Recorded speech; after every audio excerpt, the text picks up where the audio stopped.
Hey-O-H-A, a little aloha in our day.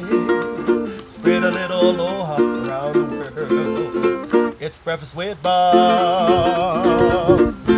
And Pancho Man! We are a beautiful Four Seasons Hualalai, brought to you by HOKA, Polar, UCAN, Velofix, Normatec Active, Canyon Bicycles, Form Goggles, Amp Human. Our next guest, the 3-time Ironman World Champion, went 7:51:13, a new course record. Give it up for the great Jan Frodeno.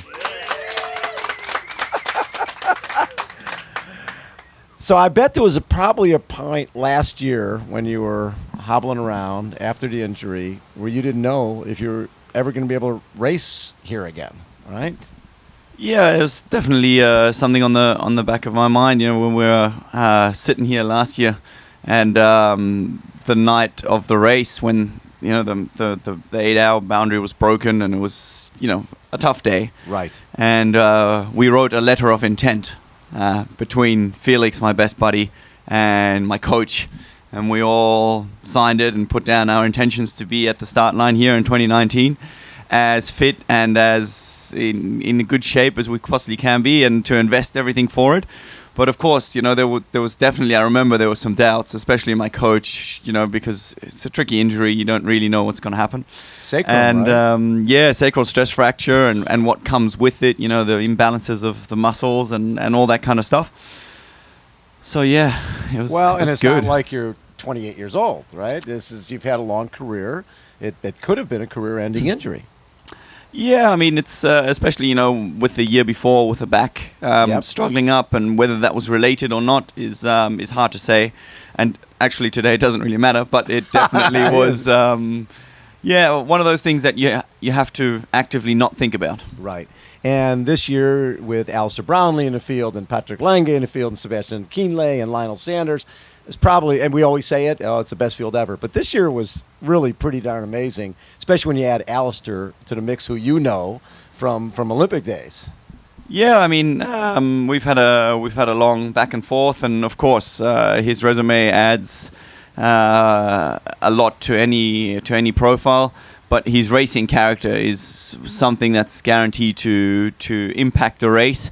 And as it did yesterday, I think for at least a while, and to be racing alongside the best and have everyone ready and have everyone on their best day, and it seemed like everybody was preparing well, and in prime shape. Right. Of course, raises the stakes. So off the front on the bike, Tim O'Donnell had a great day. He seemed to be pushing the pace on the bike, and there's you, and then there's Brownlee, and then Brownlee flats.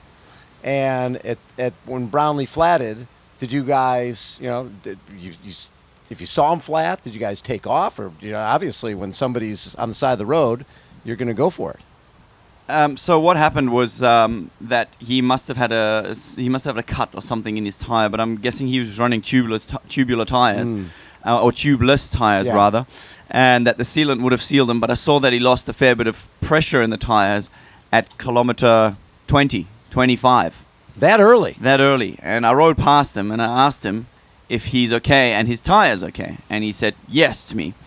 And then I didn't really see him again because he really took that early lead on the bike, and then he didn't take another one for the rest of the day. And going around Harvey, we were taking up special needs, going around, and then TO came around, and I was basically just, TO came around for the first time then, right, and took us down Harvey, and I was really just concentrating on keeping those markers, making sure I don't get a penalty or something stupid, and making sure I don't drop his wheel. Next thing I turn around, Alistair's gone. And I asked one of the photographers, and he said, "Yep, he punctured, but he's coming back." I was like, oh, "Okay, whatever." And then racing, but he was there, and there was, didn't think too much of it. Next thing you know, he's back on, and I went around TO again, going up that little punch. Scenic Point. Yeah, just around Scenic Point, and next thing, Alistair comes around, fairly angry, and he's like, "Oh, thanks for waiting," but in a lot less nice way. Thanks for waiting. It's not Tour de France, right? You don't wait for the yellow jersey. Yeah. Well, it was a telling moment because I wasn't sure if he was playing poker, Yes. or if he just, he was actually struggling with it, and I could tell by the heated conversation that that he was definitely affected.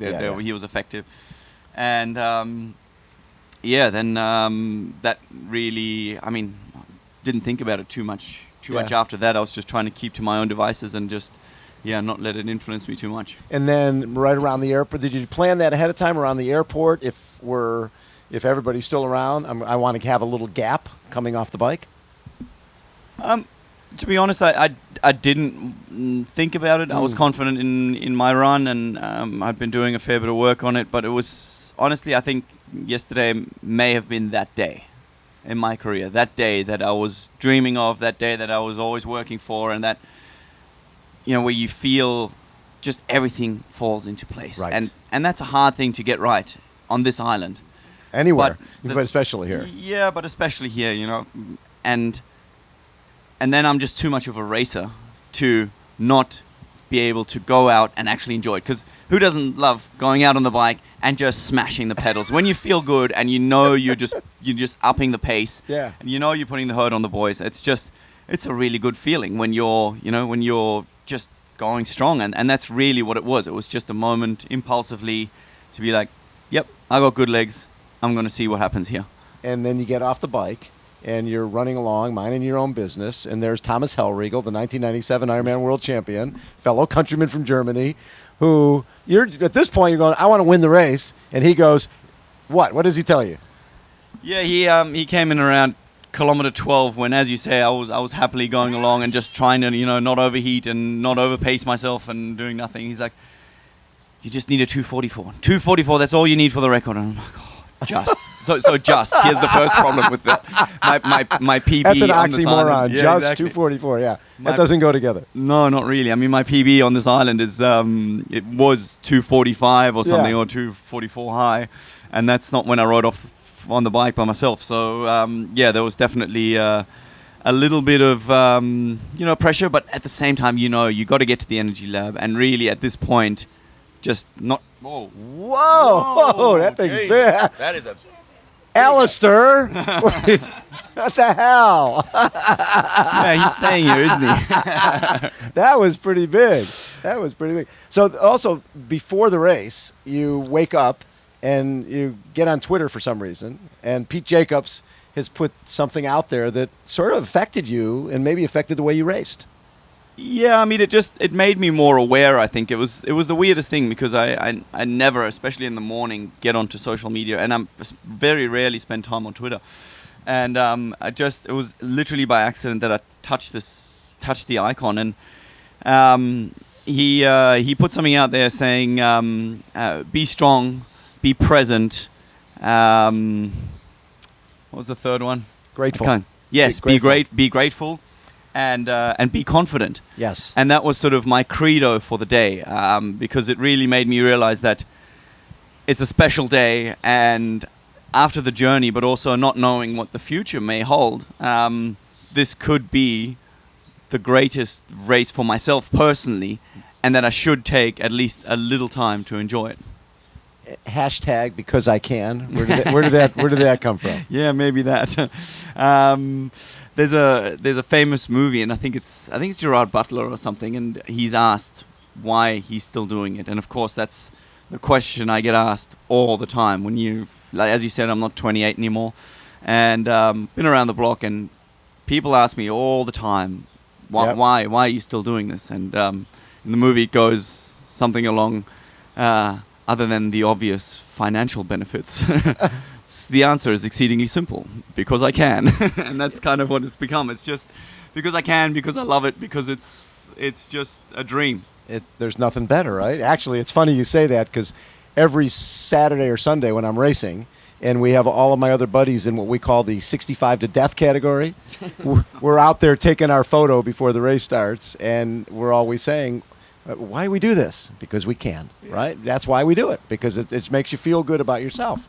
Yeah, indeed, and it's no different, to be able to compete at the highest level is a privilege. I've come to realize that. I've taken it for granted for many years and always had expectations of it has to be this, it has to be better.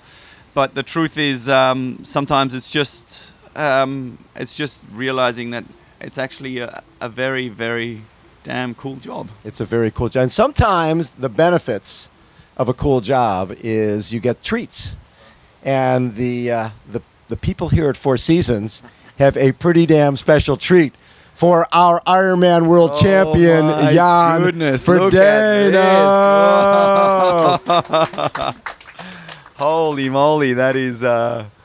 my training partner's just currently going crazy. Yeah, that's Mark Lay from Four Seasons. A couple of little ones to munch on right now, and you can take the whole thing with you. Wow. Oh, Mark, thank you so much.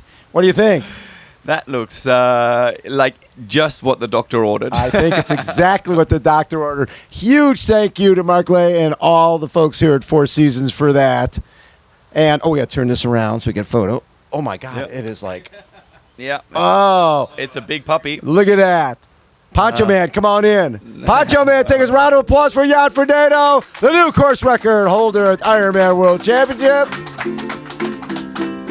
E-O-L-A-J, a little aloha in our day.